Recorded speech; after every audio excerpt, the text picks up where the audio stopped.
Assalamualaikum warahmatullahi wabarakatuh.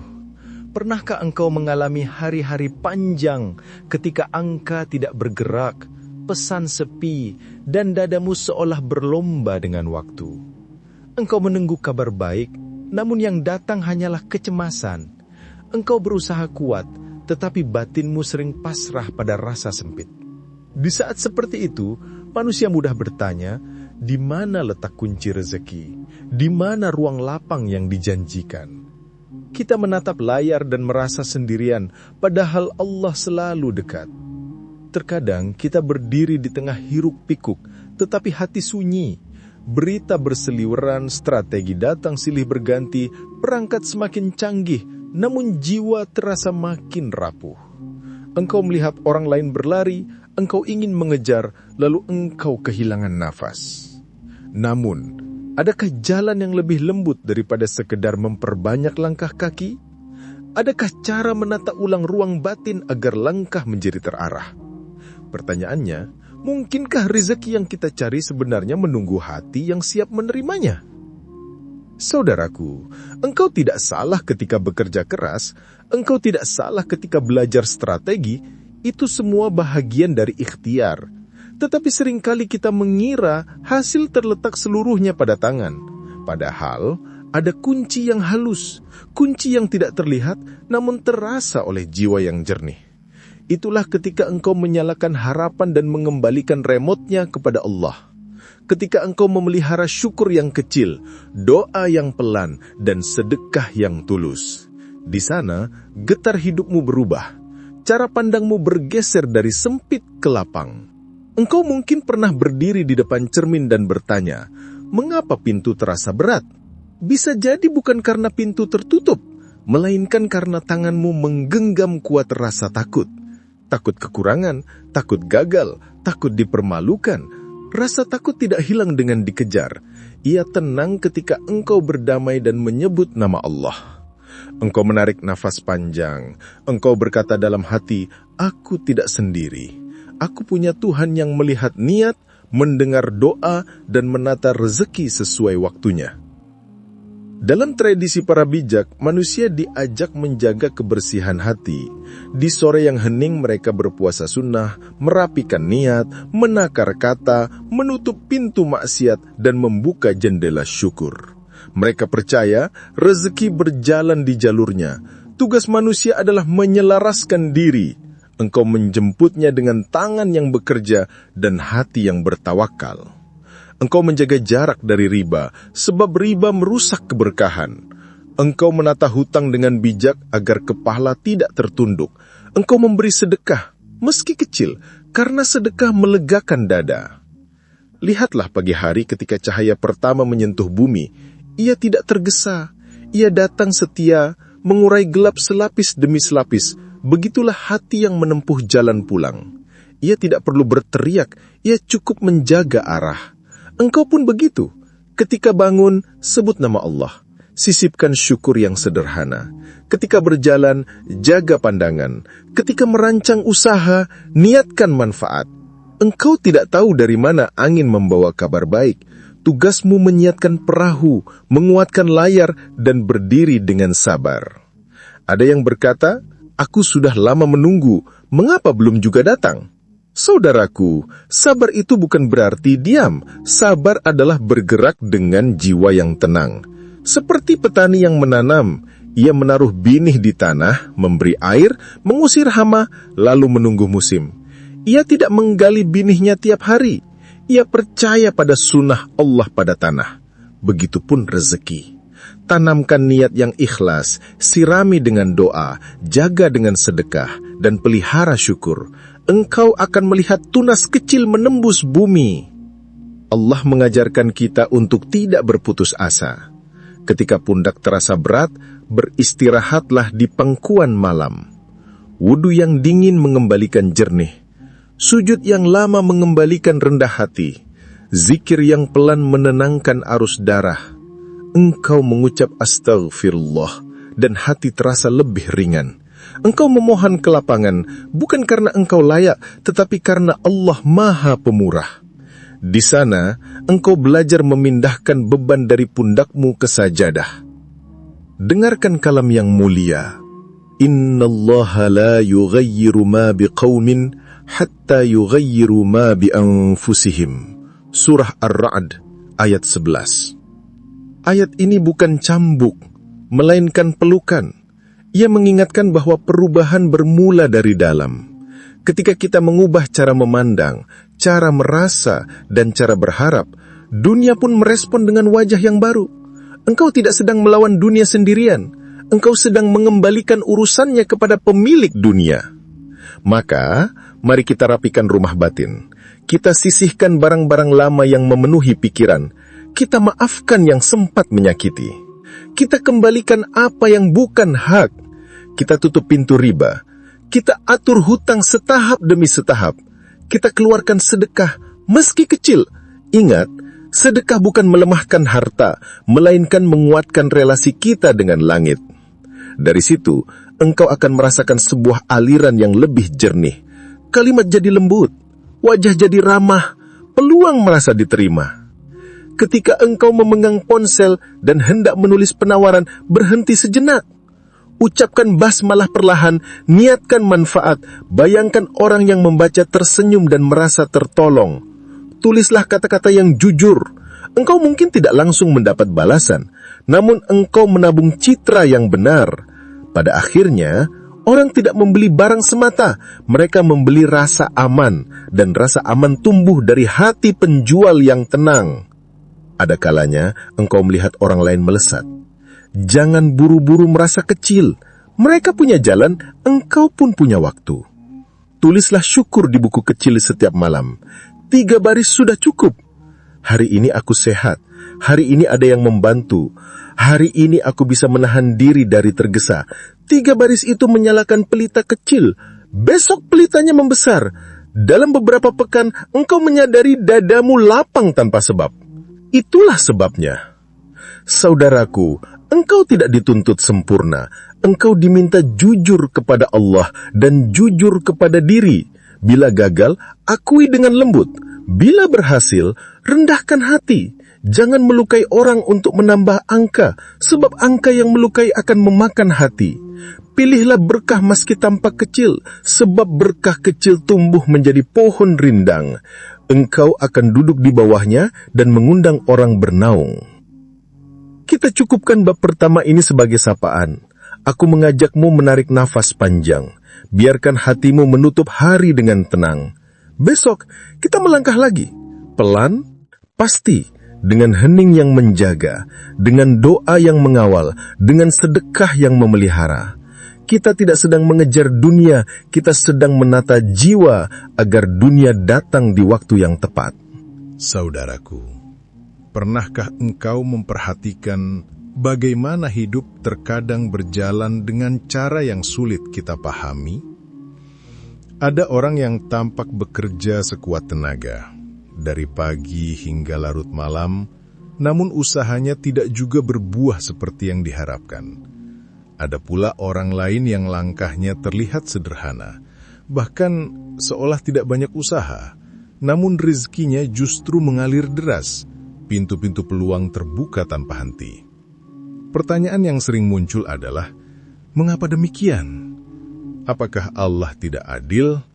Ataukah ada hukum halus yang bekerja di balik layar, hukum yang jarang kita sadari, namun nyata mempengaruhi alur rizki? Kita hidup di dunia yang tampak penuh oleh materi. Bangunan menjulang, angka-angka ekonomi, strategi bisnis yang terus diperbarui. Tetapi dunia yang terlihat ini hanyalah sebagian dari realitas. Ada dunia halus, dunia batin, dunia energi yang tak kasat mata namun mengikat. Inilah yang sering disebut sebagai hukum semesta. Bukan semesta sebagai sesuatu yang berdiri sendiri, melainkan hukum-hukum yang Allah ciptakan agar dunia berjalan dengan keseimbangan.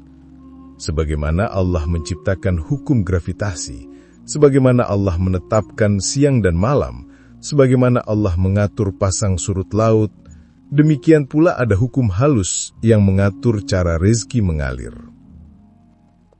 Hukum pertama yang perlu kita pahami adalah hukum resonansi.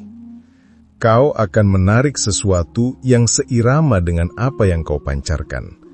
Jika setiap pagi engkau bangun dengan rasa takut, mengeluh bahwa hari ini pasti sulit, maka engkau sedang menyalakan antena pada frekuensi kesulitan.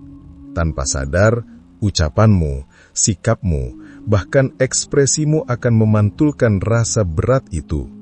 Orang di sekitarmu menangkap energi itu, pelanggan merasakannya, rekan kerja merasakannya, dan akhirnya peluang pun menjauh. Sebaliknya, jika engkau bangun dengan doa penuh harap, dengan rasa syukur meski sederhana, antenamu tersetel pada frekuensi peluang. Kau akan lebih peka melihat kesempatan yang selama ini terlewat. Kau akan lebih berani menyapa, lebih ringan tersenyum, lebih jernih memilih. Semua itu adalah buah dari resonansi. Hukum kedua adalah hukum getaran. Setiap sesuatu bergetar, termasuk pikiran dan hati. Getaran yang penuh prasangka buruk adalah getaran rendah yang mengundang kejenuhan. Getaran syukur adalah getaran tinggi yang menenangkan. Coba kau perhatikan, ada orang yang wajahnya saja sudah membuatmu betah meski ia belum bicara. Ada pula yang justru membuatmu resah meski kata-katanya tampak baik. Itu bukan kebetulan. Itu adalah getaran hati yang lebih dahulu terbaca daripada ucapan. Disinilah pentingnya menjaga hati dari dengki, dari iri, dari kebencian, karena semua itu akan mempengaruhi getaran hidupmu, bahkan sebelum engkau membuka mulut. Hukum ketiga adalah hukum aksi dan reaksi. Quantum mindset bukan alasan untuk duduk pasif menunggu rezeki jatuh dari langit. Allah memerintahkan kita untuk berusaha, namun bedanya, usaha yang lahir dari hati yang benar lebih efektif daripada usaha yang diseret oleh cemas. Bayangkan, dua orang yang sama-sama membuat tawaran bisnis. Yang satu menulis dengan ketakutan, takut ditolak, takut gagal. Hasilnya kaku, dingin, tidak hidup.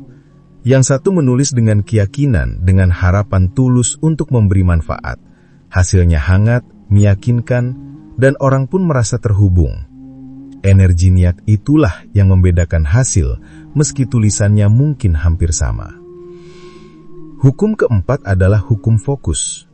Apa yang engkau perhatikan akan membesar. Jika engkau sibuk meratap pada masalah, masalah terasa semakin menekan.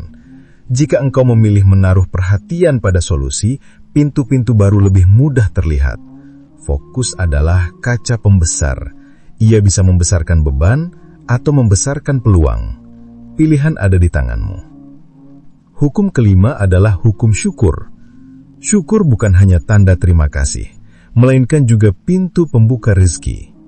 Allah berjanji dalam surat Ibrahim ayat 7, jika kalian bersyukur, pasti akan aku tambah nikmat kalian. Dan jika kalian kufur, sesungguhnya azabku sangat pedih. Ini adalah janji yang tidak pernah diingkari. Banyak orang sibuk mengejar yang belum ada, hingga lupa mensyukuri yang sudah ada. Padahal semakin banyak syukur yang diucap dengan hati, semakin luas jalan yang dibukakan Allah. Selain hukum-hukum ini, ada juga hukum halus lain yang sering kita abaikan. Ada hukum keterhubungan, bahwa segala sesuatu di dunia ini saling terikat. Rezeki yang engkau jemput tidak hanya bergantung pada keahlianmu, tetapi juga pada doa orang tuamu, kerelaan orang yang engkau bantu, dan keberkahan dari sedekah yang kau keluarkan. Ada hukum ruang kosong, bahwa rezeki butuh ruang untuk masuk. Jika hatimu penuh dengan ketakutan, jika dompetmu penuh dengan hutang yang tidak terkelola, jika rumahmu penuh dengan barang yang tidak pernah dipakai, maka engkau menutup ruang bagi hal baru. Membersihkan hati, menata hutang, dan merapikan rumah adalah bagian dari membuka ruang kosong itu. Ada juga hukum pantulan energi. Apa yang kau berikan kepada orang lain akan kembali kepadamu. Jika kau berdagang dengan niat menipu, mungkin sekali dua kali kau untung, tetapi cepat atau lambat orang akan pergi dan kepercayaan hilang. Jika kau berdagang dengan niat melayani, memberikan nilai lebih, Allah akan kirimkan pelanggan yang setia, bahkan yang merekomendasikanmu tanpa diminta. Energi itu memantul, baik atau buruknya. Dan ada hukum kontradiksi ilahi. Dunia batin seringkali bekerja terbalik dengan logika dunia lahir. Kau ingin rizki bertambah, belajarlah memberi. Kau ingin dihormati, belajarlah merendahkan hati. Kau ingin bisnismu meluas, belajarlah mengikhlaskan yang tidak perlu. Hukum kontradiksi ini tampak aneh, tetapi ia nyata bekerja. Semua hukum halus ini tidak berdiri sendiri. Mereka berjalan karena kehendak Allah. Kita tidak menyembah hukum-hukum itu, kita menyembah Allah yang menciptakan mereka. Kita belajar memahaminya agar hidup kita sejalan dengan sunnatullah, sebagaimana kita belajar menanam padi sesuai musim dan menebar jaring di saat pasang. Dengan memahami hukum halus ini, engkau tidak lagi berlari tanpa arah. Engkau menapaki tanah yang lebih tenang, dengan hati yang lebih siap menerima apapun yang Allah tetapkan. Saudaraku, jangan pernah merasa engkau sendirian dalam perjalanan ini. Banyak orang yang lelah, banyak orang yang jatuh, banyak orang yang hampir menyerah. Namun mereka yang belajar menata batin dan memahami hukum halus rezeki menemukan kekuatan baru. Mereka lebih sabar, lebih lapang, lebih peka pada isyarat, lebih tenang dalam bertindak. Itulah anugerah yang muncul dari pemahaman. Maka jangan menutup mata. Jangan berpikir bahwa rizki hanya soal angka. Rizki adalah tentang hubunganmu dengan Allah, hubunganmu dengan sesama, dan hubunganmu dengan dirimu sendiri. Saat hati tenang, pikiran jernih, langkahmu lebih terarah. Itulah kunci yang sering kita abaikan. Disinilah kita berhenti sejenak. Kita biarkan hati merenung. Kita biarkan kalimat ini menetes ke dalam jiwa. Kita belajar melihat hidup bukan hanya dari apa yang tampak, tetapi juga dari apa yang halus, yang sering kita sepelekan. Karena disitulah Allah menyimpan rahasia rahmat-Nya. Saudaraku, setiap kita mendambakan rizki yang lapang. Namun seringkali kita lupa bahwa rizki bukan hanya soal kerja fisik, melainkan juga amalan hati yang menenangkan jiwa. Allah telah menaruh rahasia besar dalam batin manusia. Saat hati engkau tenang, pikiranmu jernih, dan langkahmu terarah, maka pintu-pintu kebaikan terbuka dengan sendirinya. Di bab ini kita akan menelusuri amalan hati yang menjadi magnet rizki. Amalan yang sederhana, namun penuh kekuatan, karena berakar pada zikir, doa, syukur, dan tawakal. Mari kita mulai dengan zikir. Zikir adalah cara hati pulang ke rumahnya. Zikir bukan sekedar lafaz di bibir, melainkan bisikan lembut yang meresap ke dalam jiwa.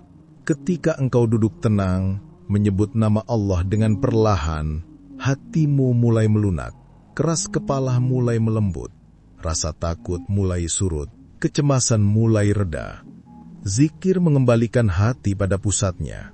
Zikir bagaikan cahaya yang menyalakan ruang gelap di dalam dada. Dengan zikir, engkau menyalakan lampu batinmu, sehingga jalan rezeki yang tadinya kabur, mulai tampak terang. Solawat juga merupakan amalan hati yang dahsyat. Dengan bersolawat, engkau menautkan cintamu kepada Nabi Muhammad SAW. Solawat bukan hanya ungkapan cinta, melainkan doa agar hidupmu diberkahi sebagaimana hidup beliau penuh berkah. Rasulullah adalah teladan dalam kejujuran dagang, kelembutan hati dan kelapangan jiwa. Ketika engkau rajin bersolawat, engkau sedang melatih hatimu untuk meniru akhlak beliau. Hati yang meniru Nabi akan dipenuhi cahaya, dan cahaya itu menarik rizki yang halal, yang bersih dan yang penuh berkah. Doa adalah senjata hati yang tak boleh ditinggalkan. Doa menghubungkan manusia dengan langit. Kadang engkau sudah berusaha keras, namun pintu tetap terasa tertutup. Saat itulah doa menjadi kunci tambahan. Doa bukan hanya permintaan, tetapi juga pengakuan. Engkau mengaku lemah, engkau mengaku terbatas, engkau mengaku bahwa hanya Allah yang Maha Kuasa. Dalam pengakuan itu, Allah turunkan kekuatan baru. Terkadang pintu rizki terbuka bukan karena usaha yang lebih besar, melainkan karena doa yang lebih tulus. Syukur adalah amalan hati berikutnya. Allah berjanji akan menambah nikmat bagi orang yang bersyukur. Syukur mengubah pandangan kita. Dengan syukur, kita tidak lagi sibuk memikirkan kekurangan, tetapi mulai menyadari betapa banyak karunia yang telah diberikan. Syukur mengalihkan energi dari keluh kesah menjadi ketenangan. Dengan hati yang tenang, engkau lebih mampu mengambil keputusan yang tepat. Syukur membuat rizki yang kecil terasa cukup, dan rizki yang besar terasa penuh berkah. Tawakal adalah amalan hati yang memerdekakan. Banyak orang terikat pada hasil. Jika berhasil, ia senang berlebihan. Jika gagal, ia hancur berkeping-keping. Tawakal menuntun hati agar tetap tenang dalam dua keadaan. Tawakal bukan berarti pasif. Tawakal berarti engkau telah berusaha sungguh-sungguh, lalu engkau pasrahkan hasilnya kepada Allah. Dengan tawakal, hati tidak terikat pada hasil, tetapi selalu terikat pada Sang Pemberi hasil. Ada pula amalan hati berupa sabar. Sabar bukan sekedar menahan diri, tetapi kemampuan untuk tetap teguh di jalan Allah meski ujian menimpa. Sabar dalam bekerja, sabar dalam menanti, sabar dalam menahan nafsu. Sabar menumbuhkan kekuatan batin yang membuatmu tidak mudah goyah. Allah bersama orang yang sabar, dan ketika Allah membersamai, maka rezeki yang engkau butuhkan akan datang tepat pada waktunya. Amalan-amalan hati ini bukan sekedar teori. Mereka adalah jalan nyata yang telah ditempuh para ulama dan orang-orang saleh terdahulu. Ada kisah indah dari seorang sahabat Nabi yang bernama Abdurrahman bin Auf. Beliau berhijrah ke Madinah dalam keadaan miskin, tanpa membawa harta sedikit pun. Namun beliau memiliki hati yang penuh tawakal, kejujuran, dan niat yang lurus. Ia berkata kepada kaum Ansor yang ingin memberinya bantuan, "Tunjukkanlah kepadaku di mana pasar." Dengan hati yang yakin, ia memulai usaha dari nol. Tidak lama kemudian Allah limpahkan rizki yang melimpah hingga beliau dikenal sebagai saudagar yang kaya, namun tetap rendah hati dan dermawan. Hati yang benar membawa langkah yang benar, dan langkah yang benar membawa rizki yang benar. Saudaraku, ada amalan tambahan yang ringan tapi besar dampaknya. Sedekah. Sedekah membersihkan harta. Sedekah melembutkan hati. Sedekah menolak bala. Engkau mungkin merasa hartamu berkurang, padahal sejatinya ia bertambah, sebab setiap sedekah adalah benih yang tumbuh di ladang akhirat dan memantul kembali di dunia. Rasulullah SAW bersabda, "Sedekah tidak akan mengurangi harta." Kalimat ini sederhana, tetapi penuh rahasia, karena ketika engkau memberi, Allah yang mengganti, dan pengganti Allah selalu lebih luas daripada yang engkau lepaskan. Di antara amalan hati yang lain, ada pula istighfar. Istighfar membersihkan noda-noda dalam batin. Kadang rizki terasa sempit bukan karena kurang usaha, melainkan karena dosa yang menutup jalan. Dengan istighfar, hati dibersihkan, pintu langit dibuka, dan hujan rahmat diturunkan. Nabi Nuh alaihissalam berkata kepada kaumnya, sebagaimana Allah abadikan dalam surat Nuh ayat ke-10 hingga 12, "Mohonlah ampun kepada Tuhanmu, sesungguhnya Dia Maha Pengampun. Niscaya Dia akan menurunkan hujan yang lebat atasmu, memperbanyak harta dan anak-anakmu, dan menjadikanmu kebun-kebun serta sungai-sungai." Inilah janji istighfar yang menjadi kunci rizki. Jika kita rangkum, maka amalan hati yang menarik rizki adalah zikir, sholawat, doa, syukur, tawakal, sabar, sedekah, dan istighfar. Semua amalan ini sederhana, bisa dilakukan siapa saja, kapan saja, dan di mana saja. Tidak perlu biaya besar, tidak perlu alat canggih, hanya perlu hati yang ikhlas, Tetapi jangan remehkan kesederhanaannya, karena justru di balik kesederhanaan itu terkandung kekuatan yang besar. Saudaraku, mari kita renungi. Barangkali langkah kita sering terhenti karena hati kita kering. Barangkali usaha kita sering tersendat karena jiwa kita penuh resah. Maka basahilah hati dengan zikir, hangatkan jiwa dengan solawat, lapangkan dada dengan doa, tenangkan pikiran dengan syukur, merdekakan batin dengan tawakal, teguhkan diri dengan sabar, bersihkan harta dengan sedekah, lembutkan hati dengan istighfar. Inilah jalan batin yang menarik rizki. Tidak ada kata terlambat untuk memulai. Hari ini bisa menjadi permulaan yang baru. Ucapkan zikir 1 kali, lalu tambah menjadi 10, lalu 100. Bersolawatlah ketika engkau merasa penat. Angkat tangan berdoa ketika engkau merasa buntu. Ucapkan syukur sebelum tidur, walau hanya untuk 3 hal kecil. Bersedekahlah meski hanya dengan senyum. Beristighfarlah setiap kali merasa berat. Pelan-pelan, engkau akan merasakan bahwa hidupmu berubah. Tidak serta-merta menjadi kaya raya, tetapi hati menjadi lapang, jiwa menjadi tenang, dan rizki yang halal mulai mengalir dengan cara yang tidak terduga. Maka di bab ini, kita diajak untuk menoleh ke dalam. Jangan hanya sibuk berlari di luar, sementara hati kering di dalam. Basahilah hatimu, rawat batinmu, karena sesungguhnya amalan hati adalah magnet terbesar bagi rizki yang penuh berkah. Saudaraku, tidak ada seorang pun di dunia ini yang bebas dari ujian. Dalam perjalanan hidup, terutama dalam usaha dan bisnis, krisis adalah tamu yang akan selalu datang. Kadang ia datang dalam bentuk penurunan omset, kadang dalam wujud hutang yang menumpuk, kadang dalam rupa kepercayaan yang retak, atau sekadar keletihan batin yang membuat langkah terasa berat. Pertanyaannya bukanlah apakah krisis akan datang, tetapi bagaimana kita akan menyambutnya. Apakah dengan keluh kesah yang membuat kita makin terpuruk, atau dengan hati yang tenang sehingga krisis itu justru berubah menjadi jalan rezeki? Krisis, jika dilihat dengan mata gelisah, tampak seperti tembok yang menutup semua jalan. Namun jika engkau memandangnya dengan mata iman, krisis itu adalah pintu baru yang sedang Allah geserkan ke arahmu. Kita sering lupa bahwa di balik setiap kesulitan selalu ada kemudahan. Allah menegaskan dalam surah Asy-Syarah ayat 5 hingga 6, karena sesungguhnya bersama kesulitan ada kemudahan. Sesungguhnya bersama kesulitan ada kemudahan. 2 kali Allah ulangi kalimat itu agar hati kita yakin bahwa kesulitan bukan akhir. Ia hanyalah lorong sempit yang mengantar kita menuju ruang yang lebih luas. Mari kita renungkan. Ada orang yang jatuh karena krisis. Ia berhenti berusaha, ia kehilangan semangat, ia mulai menyalahkan keadaan. Tetapi ada pula yang justru tumbuh karena krisis. Ia belajar hal baru, ia menemukan cara baru, ia membangun ketahanan yang tidak dimilikinya sebelumnya. Apa yang membedakan keduanya? Bukan seberapa berat krisisnya, melainkan bagaimana ia memilih merespons. Krisis bisa menjadi sekolah yang terbaik.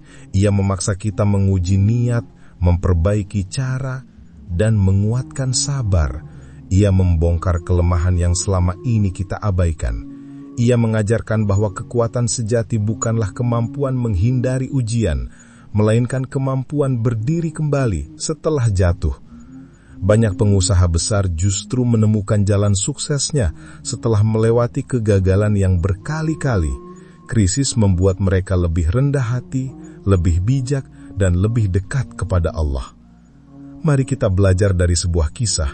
Dahulu, Nabi Yusuf alaihi salam menghadapi krisis besar di Mesir. Negeri itu dilanda masa paceklik panjang, tetapi Allah memberi beliau hikmah untuk memandang krisis sebagai kesempatan menata ulang. Nabi Yusuf tidak hanya menyimpan hasil panen di tahun subur, tetapi juga membagikan makanan dengan adil ketika masa sulit tiba. Krisis yang seharusnya mematikan justru menjadi jalan bagi beliau untuk mengangkat derajat, memimpin dengan bijak, dan mendatangkan keberkahan. Dari kisah ini kita belajar, krisis bukanlah akhir. Krisis bisa menjadi awal dari keberkahan yang lebih besar jika engkau menghadapinya dengan iman, sabar, dan ikhtiar yang cerdas. Saudaraku, dalam menghadapi krisis ada beberapa langkah hati yang bisa kita pegang. Pertama, berhenti menyalahkan keadaan. Menyalahkan hanya menguras energi, sementara energi itu lebih baik kita gunakan untuk mencari jalan keluar. Kedua, akui kelemahan dengan jujur. Kadang kita terjebak dalam gengsi, tidak mau mengakui kesalahan hingga kita mengulangnya terus-menerus. Kejujuran membuka ruang perbaikan. Ketiga, jangan abaikan doa. Krisis adalah waktu terbaik untuk mendekat kepada Allah karena hati kita sedang lembut dan butuh sandaran. Keempat, ambil langkah kecil yang nyata. Jangan tunggu keadaan sempurna.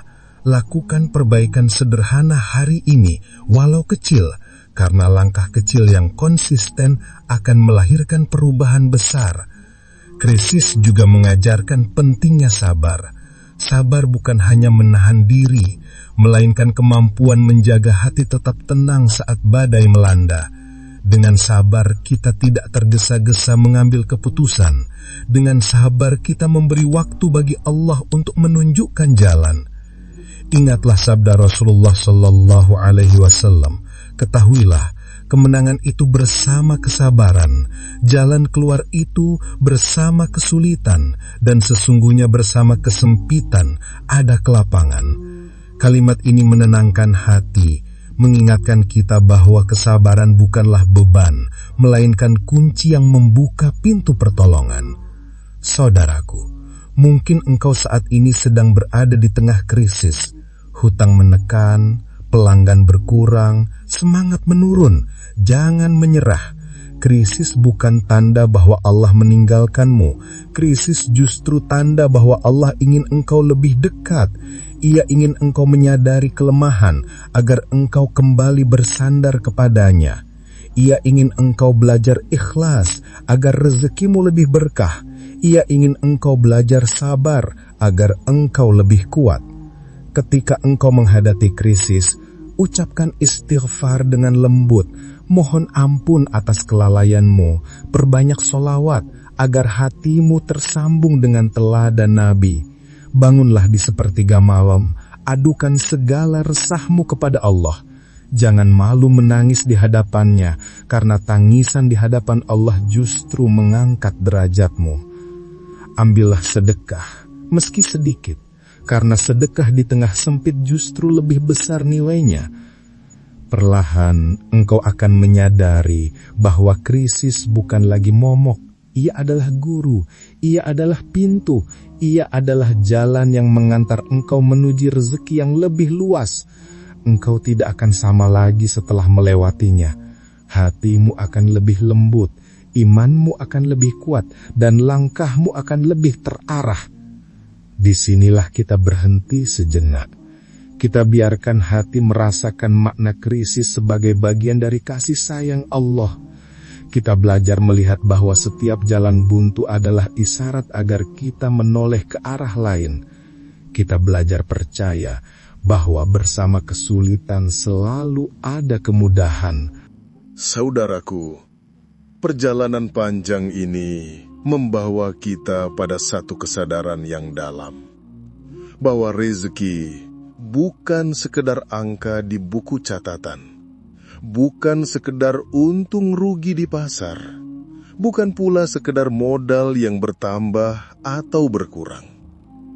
Rizki adalah rahmat Allah yang mengalir melalui banyak jalan.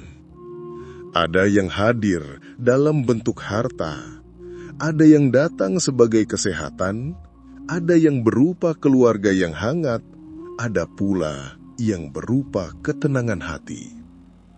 Dalam hidup, kita pasti akan bertemu dengan masa sulit. Kita akan merasakan bagaimana beratnya menanggung hutang, bagaimana resahnya menghadapi kebutuhan yang mendesak, bagaimana cemasnya melihat usaha seakan jalan di tempat. Tetapi jangan pernah menyangka bahwa semua itu luput dari perhatian Allah. Dia mengetahui setiap detak hatimu, setiap tetes keringatmu, setiap doa yang terucap dalam sunyi, dan setiap harap yang kau bisikkan dalam sujudmu. Allah Maha mengetahui kapan waktu terbaik untuk memberi, kapan waktu terbaik untuk menahan, dan kapan waktu terbaik untuk mengganti. Apa yang kita anggap lambat sesungguhnya datang pada saat yang paling tepat.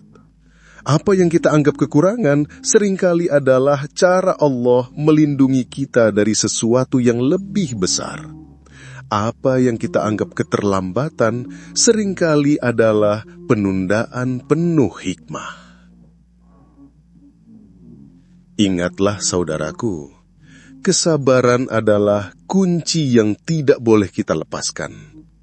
Sabar bukan berarti diam tanpa usaha, melainkan terus melangkah dengan hati yang tenang. Sabar berarti menjaga niat agar tetap lurus meski ujian datang bertubi-tubi. Sabar berarti tidak putus asa meski jalan terasa panjang. Sabar adalah tanda bahwa engkau masih percaya bahwa Allah tidak pernah meninggalkanmu. Tawakal adalah kunci berikutnya. Setelah engkau menata niat, bekerja dengan sungguh-sungguh, menjauhi riba, mengelola hutang dengan jujur, memberi sedekah, dan menjaga syukur, maka letakkan hatimu pada Allah. Katakan pada dirimu, aku sudah berusaha sebaik mungkin, kini aku serahkan hasilnya kepada Tuhanku. Dengan tawakal, hatimu merdeka dari beban berlebihan. Engkau tidak lagi diperbudak oleh hasil, tetapi hanya berpegang pada ridha Allah. Dan yakinlah, pertolongan Allah selalu datang tepat waktu. Mungkin tidak sesuai dengan rencanamu, mungkin tidak melalui pintu yang kau kira, tetapi selalu datang di saat yang paling dibutuhkan. Pertolongan Allah bisa berupa kekuatan batin yang membuatmu tetap berdiri, bisa berupa sahabat yang datang membawa dukungan, bisa berupa pintu usaha yang terbuka tanpa disangka, atau sekedar hati yang tenang meski keadaan belum berubah. Semua itu adalah bentuk kasih sayangnya. Saudaraku, jika hari ini engkau berada di titik lelah, jangan menyerah. Jika hari ini engkau sedang merasa sendiri, ketahuilah bahwa Allah dekat. Jika hari ini engkau merasa rizkimu sempit, yakinlah bahwa pintunya tidak pernah tertutup. Tugas kita hanya satu, terus menjaga sabar, menegakkan tawakal, dan menghidupkan syukur, karena dengan itu engkau akan menyaksikan bagaimana Allah mengubah kesempitan menjadi kelapangan, bagaimana Dia mengganti air mata dengan senyuman, dan bagaimana Dia menjadikan krisis sebagai jalan menuju keberkahan. Mari kita tutup dengan doa. Ya Allah, lapangkanlah hati kami dalam menghadapi setiap ujian. Jauhkan kami dari riba yang menjerat, dari hutang yang menekan, dan dari keluh kesah yang melemahkan. Karuniakanlah kami hati yang penuh syukur, jiwa yang sabar, dan langkah yang tawakal. Bukakanlah pintu rizkimu yang halal, yang luas, dan yang penuh berkah. Jadikan setiap usaha kami sebagai jalan ibadah, dan setiap kesulitan kami sebagai penghapus dosa. Ya Allah, tuntunlah kami agar tidak salah jalan. Jangan biarkan hati kami kering, jangan biarkan pikiran kami sempit, dan jangan biarkan langkah kami tersesat. Dekatkan kami kepada cahaya-Mu, jadikan hidup kami tenang, dan wafatkan kami dalam husnul khatimah.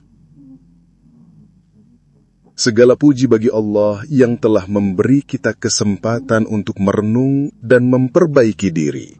Semoga setiap kata yang lahir dari hati menjadi cahaya bagi kita semua. Wassalamualaikum warahmatullahi wabarakatuh.